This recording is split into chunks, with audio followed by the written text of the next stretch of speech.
inference. Some of you might know that I originally planned to present something entirely different this evening. Due to some technical difficulties, I had to cancel that and had to come up, or wanted to come up with a different idea. So I'm going to talk about type checking, type inference on an introductory level regarding Hindley-Milner family of type systems. So if you already know what Hindley-Milner is, and maybe you have implemented it or something, then of course I cannot show you that much new content. But if you are just curious and want to learn more about type checking and haven't really started reading about it yet, then this might be for you. So, what is the motivation? I guess most of you have at least superficially asked this question of how does type inference or how does type checking work? Because we all know this situation where we program, where we implement something, and then we mess up the types. We get a type error from our compiler telling us we have to do something different. We have put a string where there should be an integer or something. And then, of course, if it's just a string and an integer, then maybe you don't start wondering. But if you get very long and confusing error messages, then you might start to wonder, how does the compiler even know all these? How does this even work? So if you have ever asked yourself this question but not really started researching, then this is definitely a motivation to learn about Hindley-Milner and related type systems. For me, one motivation to give this talk is that I actually had to implement Hindley-Milner type inference in some project, and I found it very instructive. I found it very enlightening to see how I would implement type checking, and that actually it's not that complicated, and a very simple algorithm can give you a very big impact here. And there's a lot of theory, because once you dive into this, you end up looking at lambda calculi, or you end up looking at different type systems, and this can be a very nice gateway into more theory and essentially mathematics. And something I also like very much is kind of height resistant knowledge. So what I'm gonna present today is multiple decades old, and it's still relevant today. So if today you were to implement type checking, there's no way around Hindley-Milner. You have to at least know it, or know why you would not use it, or why you would use a different approach. But it's still very up to date, and it's not something that I'm going to present to you because it is fancy or because there's a hype around it. It's just a very interesting piece of mathematics to talk about and to still talk about, even though it's old. And I think that it can make you a better programmer, because if there's something new in this talk that you can take away in type inference, then the next time you will, I don't know, for example, read an error message, you will just understand it maybe a little bit better, or you will have a better way of thinking around type checking, and this will just be beneficial for you. So that's my main motivation why I'm here today. So if you read the guide to rustc development, so it's like how rustc, the Rust compiler, works, there's this section that clearly, undeniably states that type inference and this means in rustc, is based on the standard Hindley-Milner type inference algorithm. And then the second part of the sentence goes on. It says, okay, but we extended it in various ways to accommodate subtyping, blah, blah, blah, blah, blah. So they essentially tell you that Hindley-Milner is cool, but we had to extend it. And this is the case with, in practice, with most Hindley-Milner implementations. Usually you start out with something that is at the core really the same idea, and then you add something on top. And yeah, in case for Rust, this is subtyping, region inference, and higher rank types, which I'm not going to dive into today, because this would be a lot to talk about. And the nice thing is also that Hindley-Milner type inference is not only just used in Rust, but also in many other languages. So The Haskell type inference is also essentially Hindley-Milner, and the type inference for the ML family of languages was actually where Hindley-Milner was first used. And then you have other functional programming languages like F#, Elm, Idris, and Galena, and they all use a variant of Hindley-Milner. So the takeaway here is that if you understand the theoretic standpoint of Hindley-Milner, you would have an easy life understanding type inference in any of these languages. And one thing that is easy to realize or to note, maybe through this talk, is also that, for example, the construct of type constraints in Haskell is essentially very, very similar to traits in Rust. So if in Haskell you have type constraints, in Rust you have a trait, and if in Haskell you declare an instance of a type class, this equals to declaring an impl in Rust, essentially. So of course, this is not in detail, this doesn't hold, but in general, the general way of thinking, you can make this analogy. And yeah, you can then start out and look at other languages, and you will find that they are very similar, and that they have features that can be covered by doing Hindley-Milner type inference, and therefore you can translate your knowledge from one language to the other.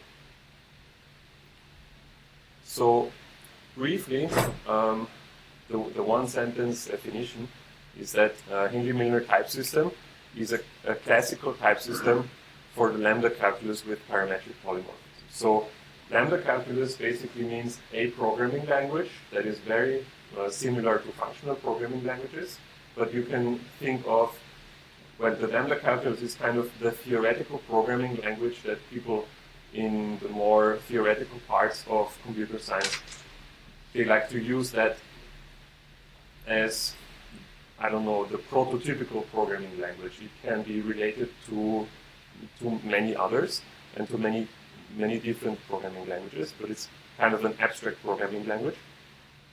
And parametric polymorphism is basically polymorphism, a simple version of polymorphism.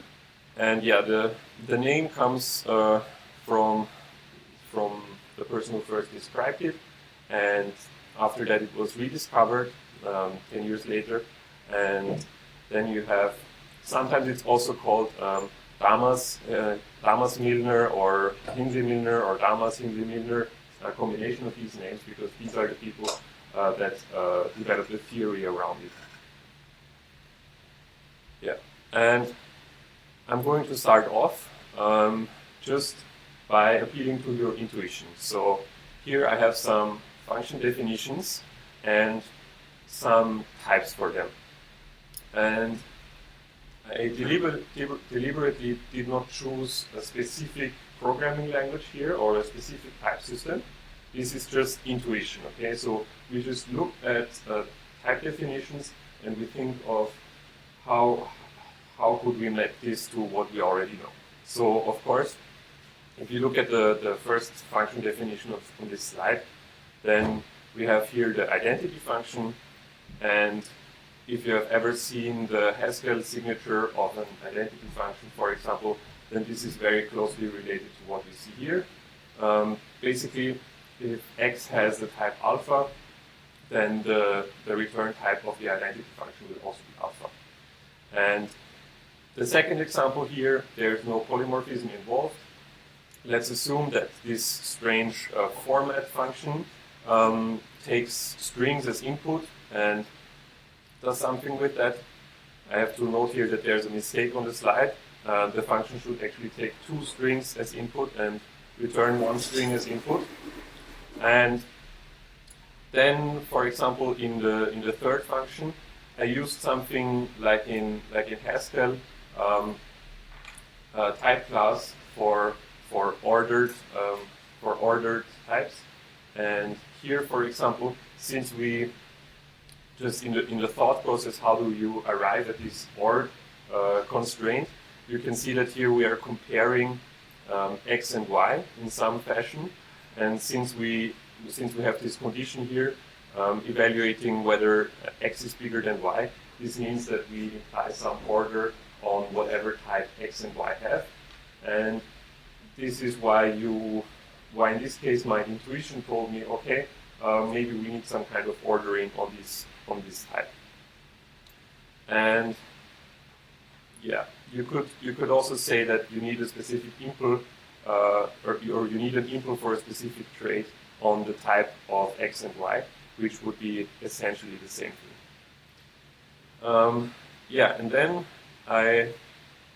the fourth function is a higher order function, so I put some parentheses here because op is essentially an operation that takes two alphas and returns a bool. Why do we know that it should return a bool? Well, it's again used in an if-then-else statement, so it just makes sense that it should return a bool. And again, I'm not trying to describe this formally here. I'm just trying to describe the process of type inference by your intuition as programmers, how you might think about it. So I guess that if I show you the function definition of compare here, you will all automatically start thinking of, okay, what does op, what does it do? What is its return type and so on? And this is with the goal of motivating how you would formalize the type inference later on. And then we have the last function definition, which just takes the head of a list. And of course, the head of a list is not always well defined, because if the list is empty, then what do you do? So I decided to make this an option type here. And of course, none and some are the constructors of this option type. And this is also common in Rust, for example. Yeah, and I deliberately chose to use this match expression here, just because it's maybe a little more fancy than an if-then-else statement or something like this. So now we have to make this step of just looking at the syntax and thinking of types to actually formalizing what we are doing. And this is probably the hardest part. So I assume that the typing here, except the error made in the second function definition, makes sense to you, and I assume that you have thought of how did you arrive at this conclusion that the type actually makes sense for the function definition that is below of the type declaration, right? Because type checking essentially means that we check that the annotated type corresponds to the expression, and type inference means coming up with the type. So how would you write down an algorithm that does this? And it should be a simple algorithm because you want to understand it and implement it, right? So in order to do that, we will just quickly introduce lambda calculus and types for the lambda calculus, right? So just think of these expressions here and maybe some other syntax here. I didn't tell you which programming language this is. It's just something that I made up. And now we're going to use a concrete programming language for which I wrote down the grammar here. And in this concrete programming language, which is the lambda calculus, we just have these four basic types of four basic ways of building expressions. So we can just write down a variable. We can apply one expression to another expression. So this is essentially a function application. We can abstract over an expression. So this is like defining a new function.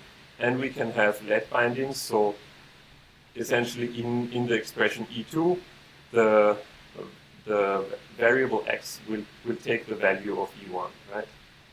And this is everything that you need for a simple programming language. Maybe it's even too simple for you because you want, I don't know, if then else, and you want a match expression or whatever. But you can add all of that later on. We just want to keep it simple because otherwise we will never arrive at some conclusion. And then in this second block, I define types and a context. So we have monomorphic types where we have variables like alpha, and then we have functions that construct types. So C here could be something like a function type takes 2 arguments, or it could be something else, something that takes types and gives you a new type. And then we have polymorphic types, and here, of course, you can take a monomorphic type. It's also trivially polymorphic, and you can add a quantifier and quantify over a variable. So I deliberately chose to write down, maybe you wouldn't have done it because this is actually uncommon, to write down this quantifier here. So I wrote down for all alpha, alpha goes to alpha, which is a bit redundant because usually if you write down such an annotation in Haskell, these type annotations are universally closed. So you always get this for all alpha, beta, whatever. You always get this for free. You don't have to write it, but implicitly it's still there. And then in order to introduce Hindley-Milner, we also have to have some kind of context. So if we again look here, and again I'm appealing to your intuition, you have to somehow memorize in your head the type of x and the type of y and the type of op. If you want to reason about this statement here, about this if-then-else statement, you will have to somehow store in your memory the type of x and y while you are thinking about it. So this kind of working memory is formalized by using a context. So you can have an empty context, which is denoted by epsilon here, and you can just have the context with another element. So you can add a variable, and you add a variable together with its type. So this is just, if you view it as a list, for example, these are the 2 constructors. This is the empty list constructor, something like nil, and here you have a cons, so you already need something like a list, which is the context, and then you can add an element, which is this pair of x and type of x, which is sigma. And down below here, I wrote down what's called a typing judgment. So this states that under the context gamma, we know, or we have a statement that the expression E is of type sigma. And this is essentially the kind of proposition we want to get out of our type checking, right? We want to know that maybe under some context, something has a specific type. So these are the kind of judgments that we want to make by doing type checking, or we want to, if the question is type inference, then we are just asking the question, what is sigma? Give me that sigma. I have some E, what is sigma? And we want to have a statement like this again. Okay, and now there's this part of also which motivates a bit the title of this talk. What part of Hindley-Milner do you not understand? Because on the next slide, we will have all the rules that essentially define Hindley-Milner type checking. And the title comes from this t-shirt, which goes like, on the top it says, what part of? And then you have all of these different rules that look confusing at first, and then it says, do you not understand, right? So it's this crazy math formulae that probably you do not understand if you just look at them. But the goal would be that I can describe them or explain them in a way that you understand. So these are the 6 formulae, right? And well, yes, they are a bit heavy on the notation, but actually it's not that tricky. Think again of this point I wanted to make about your intuition, right? We're not trying to interpret some crazy formula that we have no clue about. We are trying to interpret a specific formula. We know exactly what we are trying to achieve here, right? We want to do type checking, and we need to have this in mind when we read these formulae. So it's written in a declarative inference rule style. So for all of these 6 rules, on the top of this separation line, you have the kind of the preconditions, and on the bottom below the line, you have your conclusion. So you can read this like an if statement. So it says if the thing on the top is true, then you are allowed to conclude what's on the bottom. And this is just a standard way for describing symbolic calculi. So if you read into type theory or you read into proof theory, then this is really very standard notation. And it's always that you have to prove what is on the top to conclude what is on the bottom. It's very easy.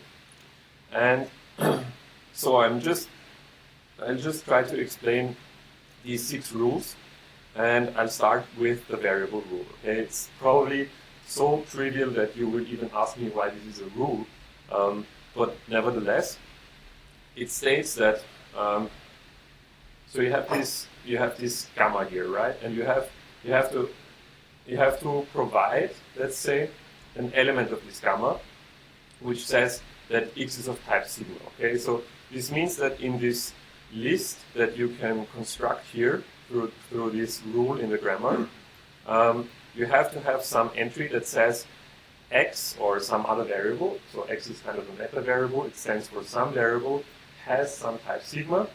Then you are allowed to make this conclusion that under the context gamma, x has the type sigma. Okay, that might sound trivial, but actually it makes sense. If you already have in your context something that tells you the type of x, then you are allowed to conclude this.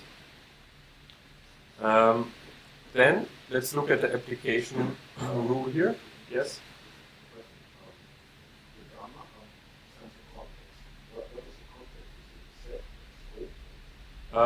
Yeah, scope is probably the right word. It's a set of pairs that contain a variable and the type of the variable.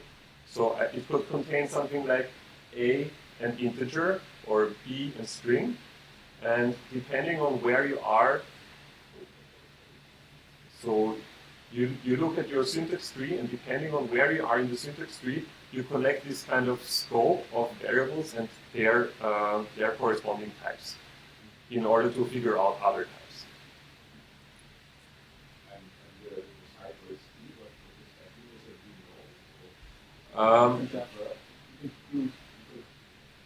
yeah, so this essentially says that you can. The symbol comes from a derivation in a calculus, so it means that you are able to derive under gamma that E has type sigma. So yeah, it's important that the contents of gamma are important. You cannot, well, for example, if you have a variable and you're asking about the type of the variable, so you have this thing A, then you can look inside of your context, and if you have this entry saying that A is an integer, then of course you are allowed to conclude A is an integer, and this is exactly what the first rule says.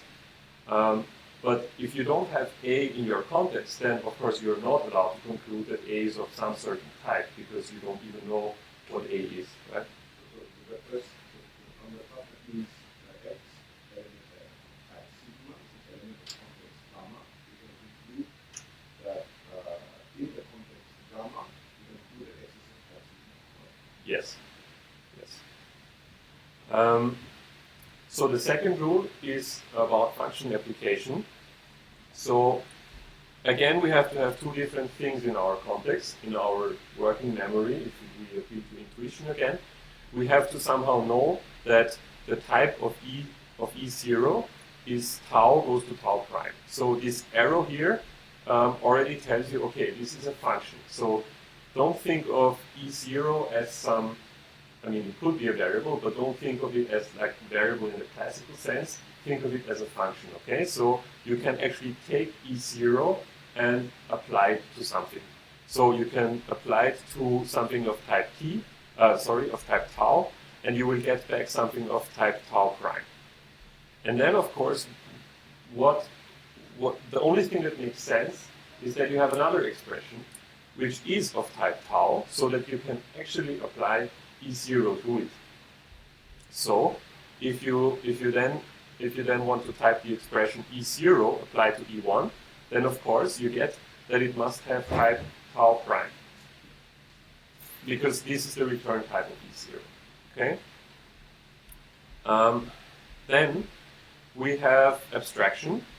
So again, we have to have some things in our context, in this case, we have to know that, so we have to have x of type tau in our context, and additionally, we have to know that under this context of gamma and x of type tau, we have to know that E has the type tau prime. So think of a function that, or just the body of a function. Think of E as the body of a function and x as a possible argument to that function. So maybe you have encountered this case where you code something, you implement something, it works and it's perfectly fine, and then you think of a variable inside the function that you want to make an argument, right? So this means that you already, I mean, this is not a formal explanation now, but this means that you already have this variable inside of your expression that defines the function. You can also pull it out, right? You can make it an argument to that function, and this is essentially what's happening here. So it says that you can construct this something that is similar to a function definition by pulling out x and making it an argument to an abstracted statement that has E as its definition. So if then you were to evaluate this thing, it would act like a function that has the argument type tau and the return type tau prime. So this is how you can abstract, which means basically declaring functions. Then we have the let rule, which is maybe one of the easier ones. Yes? Actually, in the object-oriented world, you say extract the method from a function. You say, okay, there's some expression, take a function, and I will just extract this kind of calculation out of it, and extract it, and apply this kind of parameter with function argument. Yes, I mean, I'm a bit troubled because you were referring to object orientation. Yes, the pattern, the vector pattern of extract function, where you have a big body and you try to separate the smaller pieces. Yeah. And then you just extract it and you function itself. Yes, maybe you could think of you have a large function or a large method, and you want to split it up into two. Then what you would probably do is you copy, let's say, one piece of the body of this large function, and if you paste it somewhere, then you will have to define all the local variables that are inside of this body, and the local variables inside of this smaller body that you cut out of the bigger one are all these x's here. So you have to abstract over all the local variables inside of this smaller body. So you would have to repeatedly apply abstraction to get multiple parameters. Then the let rule, it's a bit easier. Again, we have to provide we have to fulfill some precondition. So we have to know that E0 types to sigma under gamma, and we have to know that E1 types to tau, and here suddenly this x of type sigma appears, and this is simply because what the let statement, the let expression does is that it binds the value of E0 to x. This is also why you have sigma on the left side here next to E0, and you have a sigma on the right side here. Of course, these two must be the same, because inside of the expression E1, we want x to refer to E0. This is exactly why also we choose here to have an equality symbol. Okay, so you get kind of a new variable to type E1. This is essentially just introducing a variable. And now we have already covered, let's say, the ones the rules that you really need to understand. So we have covered how to deal with variables. We have covered how to apply functions. We have covered how to abstract from an expression to a function, and what to do with variable bindings or let bindings. And now the last two rules are a bit more arcane. Definitely, I would say the first four that we covered are really the more, they give you a good overview or a good intuition of what this type inference does. And the last two are, yeah, good on top. So here we have this partial ordering relation kind of thing. So we know that sigma prime is somehow smaller than sigma. Let's say it's a subtype or something. So there's this kind of subtyping relation.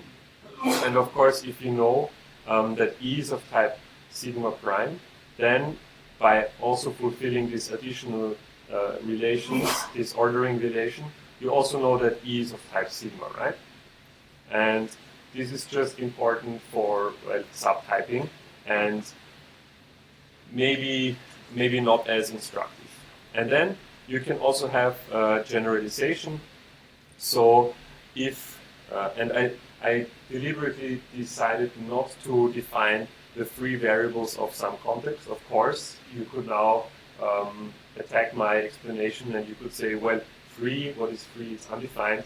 But this is just the set of variables that are not bound somewhere inside of gamma. But what this means is that if alpha is not already used in gamma, then you can just smash on a quantifier to the left of sigma and you get a new type. And this allows you to have polymorphism. Okay, and now maybe there's still something left that is not clear for you. You are free to ask questions at this point, of course. But you should see that these rules are not, yeah, I mean, they are heavy on the notation, okay, but they are in their essence, they are not very complicated, okay? So we have this, you can argue a very small programming language, right? And then you have some rules to type it. And now you have to think of, okay, how would this look like for my programming language? How would it look like for Rust, for example? Of course, you would have to add a lot of additional rules as to what is an expression. I don't know. I have to say I didn't look at the Rust grammar, but probably there's like 20 or 30 of them. And of course, you would have to introduce at least one rule per syntactic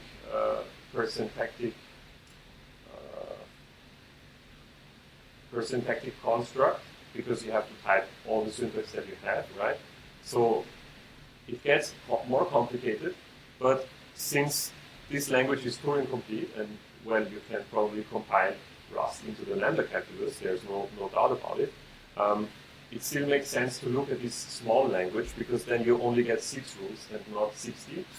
But once you have understood these 6, there's no trouble for you to implement the other 50. That's kind of my point. Yeah. Can I understand the proof of instantiation? Mm-hmm. Sigma prime must be the same type as sigma, or could it be like the subset of all integers are part of float? So I can assume that sigma prime is float, and sigma can be integer. Yes. So this is similar. You could, for example, say that you introduce something like an integral type, and then an integer is a subtype of integral for some reason. Set theory. Yes. I think this is a valid viewpoint to understand it. Okay. Yes. Is it the case that the type lambda calculus actually is not Turing complete because you can't do regression here? Yes. Yes. But if you want about like that, maybe to an extent this system is easily to regression if that is Turing complete. Mm-hmm. Yeah, I think you got me. I think I think you're right. I didn't think of recursion.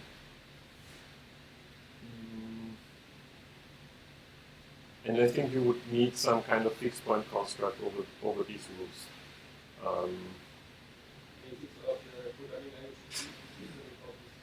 Yes.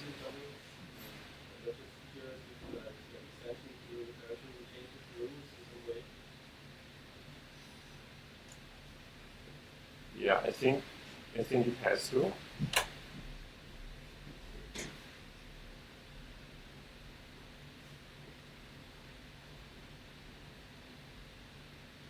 I'm not sure. I think that with these rules you would be able to type a recursive function definition. Higher order, assuming the higher order, yeah. Turn the type and kind of recursion.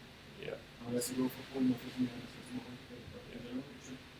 So I think that my statement that you could translate Rust to the simply typed lambda calculus maybe was not correct because you don't have recursion, but I think it is possible to type recursive definitions with this calculus.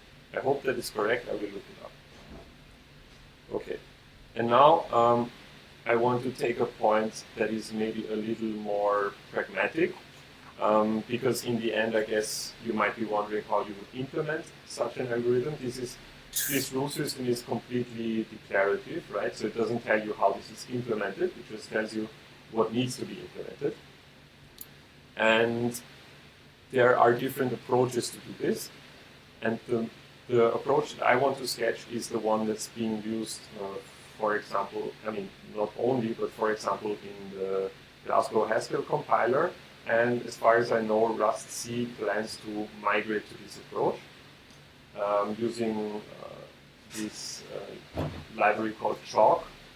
And the idea is that you look at your program, from your program you generate a lot of typing constraints, and then you solve these typing constraints after the fact. So first you generate and then you solve.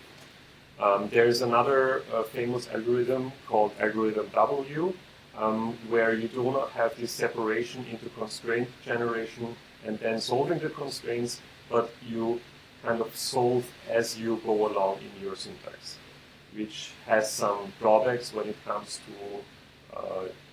ad hoc polymorphism, like with type classes, where you don't have all the information that you need at every point in the program because some declaration is somewhere else. So it's harder to optimize. Yes. Okay, so the example is just this. Let's type this simple function here.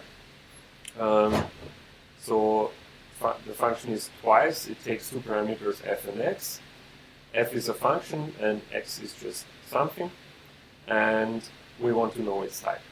So what you then do is you would parse the thing and you would walk over the AST, maybe you would translate it into that normal form and so on. But I want to spare those details. What you essentially get is for every sub-expression, you assign some variable for its type. So you would say, you would parse the function body and you would say, okay, the whole body gets its variable, and then you descend into the sub-expressions, they also get the variable, and then you do this recursively, and in the end you solve all of these constraints using the variables, and then you arrive at your solution. So I just assign some variables here. So let's say that x has type alpha, f has type beta, f of x has type gamma, and f of x has type delta. Okay, so I just took the sub-expressions of the expression on the right here and assigned some variables for their types. And then the interesting part, so I mean, the variable assignment part is just trivial, right? And the only interesting part here is the constraint generation part. So we can say that b beta must be equivalent to alpha goes to gamma. Why can we say this? If you look at the type of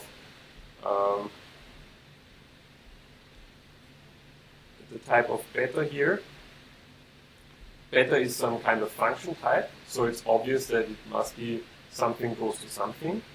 And then if you look at what f is being applied to, so you can see that f is being applied to x, so and x has type alpha, so it should go from alpha to somewhere, and the result must be the same thing as f of x, right? Because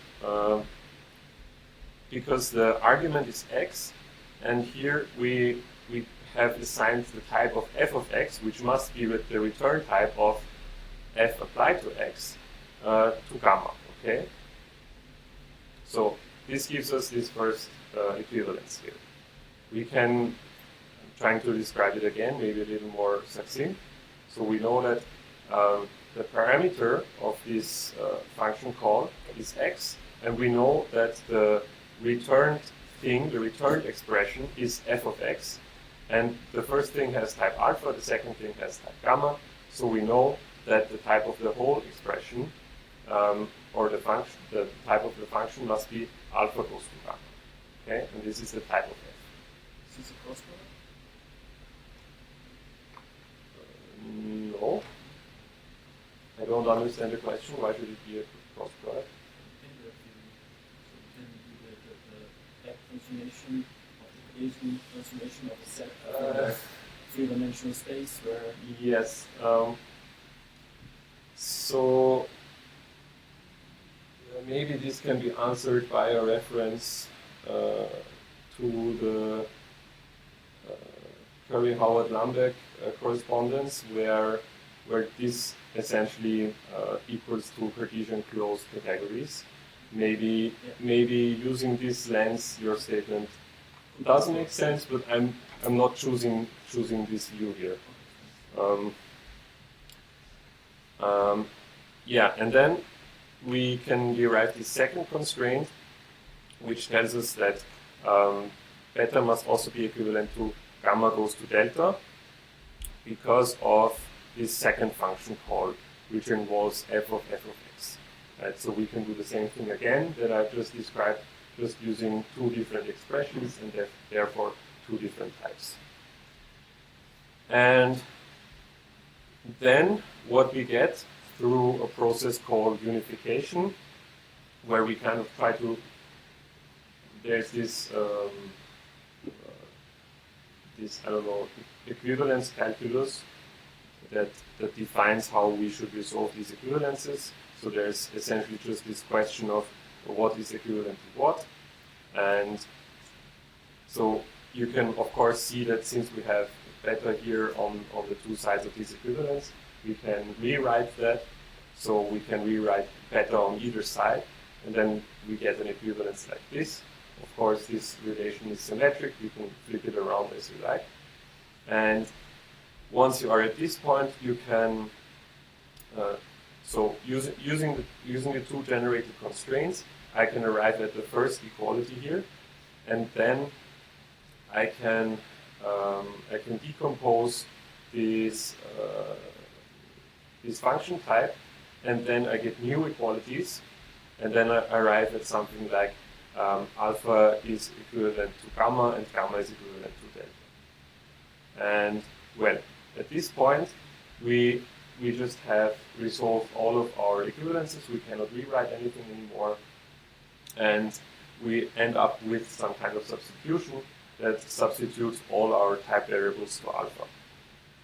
So let's say the part up to generate constraints happens as we process the syntax of the program that we want to type.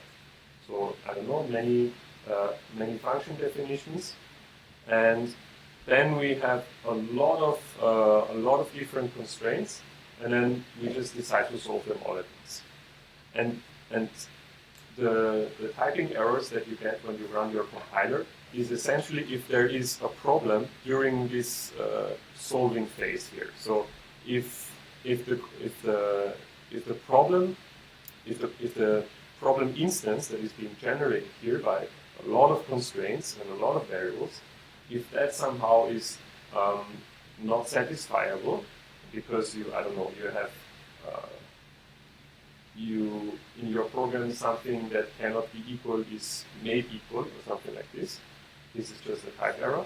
Then this solving procedure will just tell you that there cannot be a solution to your problem. And this is the critical part where, I don't know, where is, for you, maybe you have seen how Rust error messages got better over time, because at first they were cryptic type errors and now the error reporting got better or something.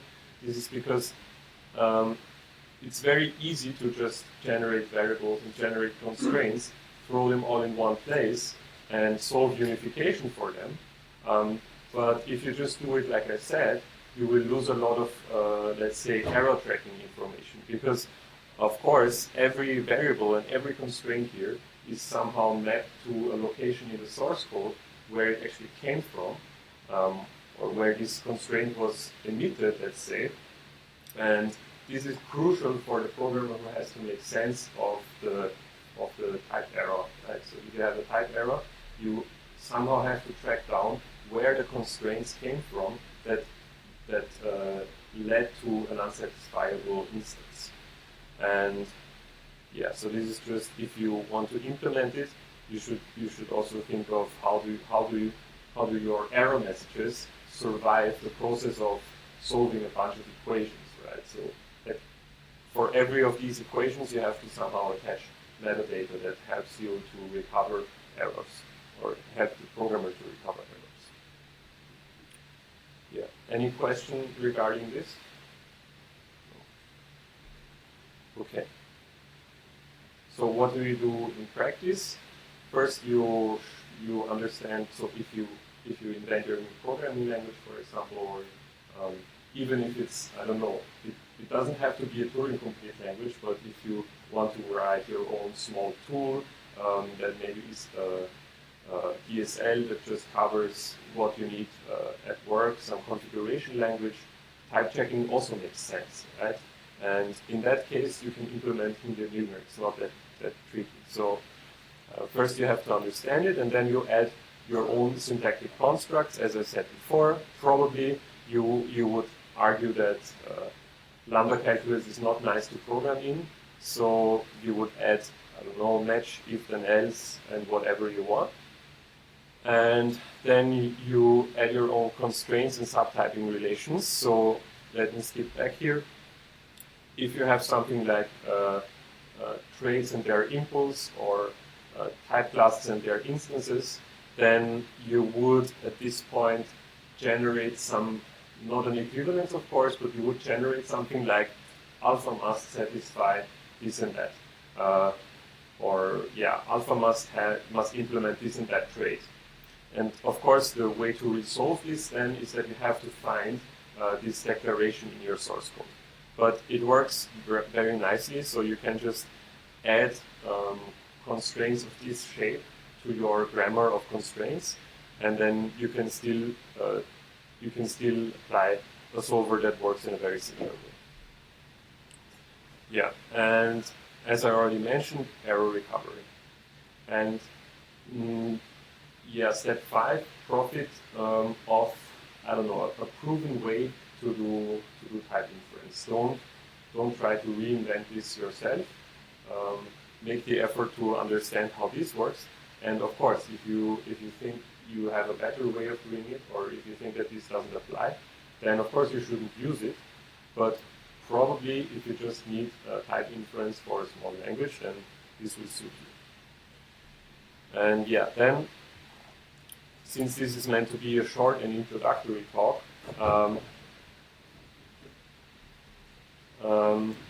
I didn't talk too much about implementations, and also if you look in the literature, of course, it starts out with this declarative Hindley-Milner idea that I showed you, but it also gives somehow rule-based implementations. So these are not implementations in a programming language, but they are more concrete rules as to how you actually compute what I showed you in the rules.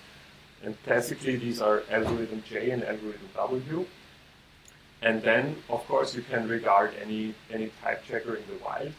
Haskell compiler, Rust compiler, other compilers, you can regard them as implementations of Hindley-Milner, and of course you can look at them, and this is interesting because of how type checking is implemented. So, for example, in the Rust world, there is now this chalk project that, as far as I know, is not upstreamed into rustc yet, but the idea is to upstream it, and this is, essentially learnings from how you could formalize the Rust type system using constraints and then implementing constraints over to have this well-formalized layer in your compiler, let's say.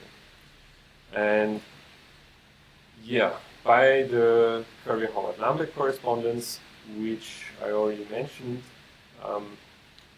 type checking is the same as proof checking. So if you look at theorem provers, I don't know, like Koch, for example, then when they do proof checking, essentially they do type checking. So if you regard a type as a proposition, so this is the classical view here, propositions as types, and you regard programs as proofs, which is also the view that just comes from this correspondence, then you can see that actually type checking is the same as checking the proof of a theorem.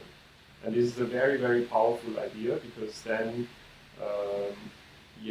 the programs you write are like proofs, and vice versa. So proof search, for example, ends up being the same as synthesizing a program of a specific type, for example, which is an interesting corollary of this correspondence.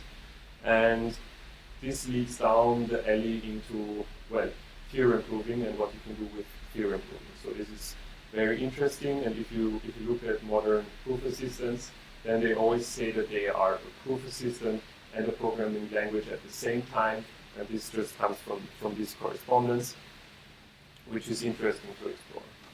And this original question, what part of Hindley-Milner do you not understand, is also on Stack Overflow, and if you found it remotely interesting what I talked about today, I suggest you can just Google this, and you will find on Stack Overflow this question with a detailed explanation of the Hindley-Milner rules, and there you can read through at your own pace through the definition of the rules again. So you can develop a deep understanding of it and not rely on me explaining it. And what I also referred to a few times now is Chalk, which is this logic programming solver written by Nico Matsakis. So it's Prolog influenced, and Nico's idea is that you define the semantics of the Rust type system in terms of some Prolog-ish formalization, and then this Prolog-ish formalization becomes the de facto standard of how types in Rust are inferred. And there's a nice series of blog posts. So the first about lowering traits into logic is you look at Rust code and traits in Rust, and you translate them into predicate logic, into something that looks like Prolog. Then he covers the topic of unification in much greater detail. So in order to actually solve this stuff here, so what I wrote down as solve, this is the problem of unification. And negative reasoning and query structure and cyclic queries goes more into the direction of Prolog and logic programming. And of the Haskell side, there's this interesting talk by Simon Peaton-Jones, where he just goes to explain how type inference in GHC really works. This is also interesting because there they have this annotation of an intermediate language. So they take the original Haskell source and then add annotations to it that explicate the result of type inference. And this is interesting because you can see this intermediate step where you end up with this, for example, constraints about type classes. You can really see them explicitly. So you can make GHC output this kind of intermediate language. Yeah, that's about it. I'm happy to talk more about type inference and type checking, and I will definitely look up on that comment. That point is noted. Yeah, thank you.